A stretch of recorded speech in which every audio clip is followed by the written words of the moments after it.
How's the preparation of your exams are going? It's going good. How much syllabus is covered? Half syllabus is covered and half is left. You need to do it fast because we have our board exams and we have less time to do it. I have to do.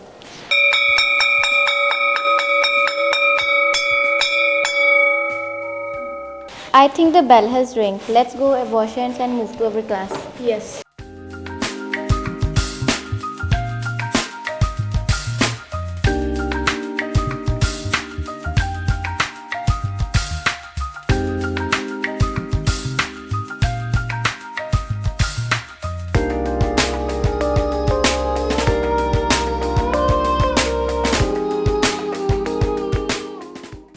See, the bulb is glowing. Let's off it.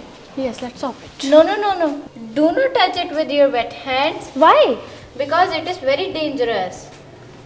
Why? Because it may give me electric shock to you. Seriously? Yes, don't you have any idea about that? No. Okay, fine. Let's ask our science teacher. Let's go.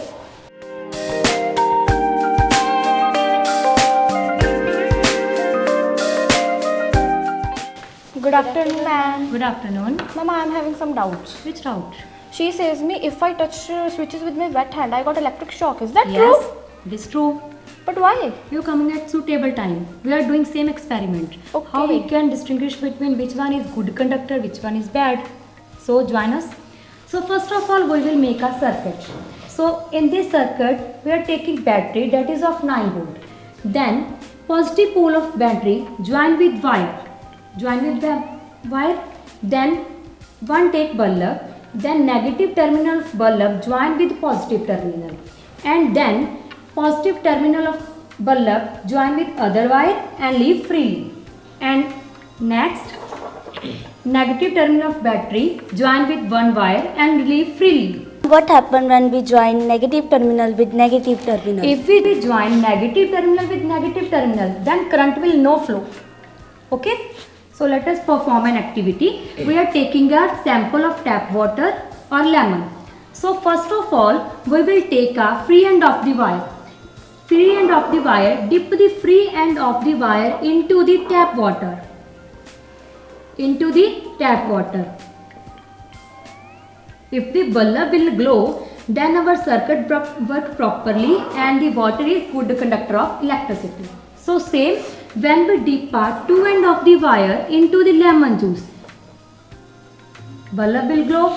It means lemon juice also conduct electricity.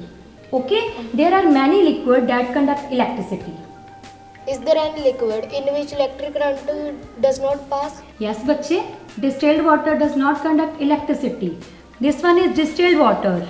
These look like the same. What is the difference between tap water and distilled water? This one is distilled water, this one is tap water. These look like the same, but tap water contain mixture of too many impurities, salt, but distilled water is free from salt. So let us perform an activity in distilled water. First of all, we will wipe up the ends of the wire. Okay?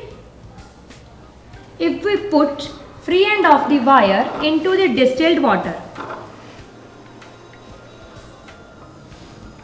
bulb will glow or not? No. It means distilled water is not a good conductor of electricity. Secondly, wipe out the ends and then put end into the honey. Bulb glow or not? No. It means honey is also a not good conductor of electricity. So this was the answer of your question. Okay. So this is reason behind this why we can't touch switchboard with our wet hand. If we touch switchboard with our wet hand, it becomes dangerous for us because tap water contains so many impurities like chlorine, magnesium, etc. Got it, bache? Yes. We are GHGNs. We believe in learning by doing. So what are you waiting for? Enroll your child, grab your seats. Proud to be GHGNs.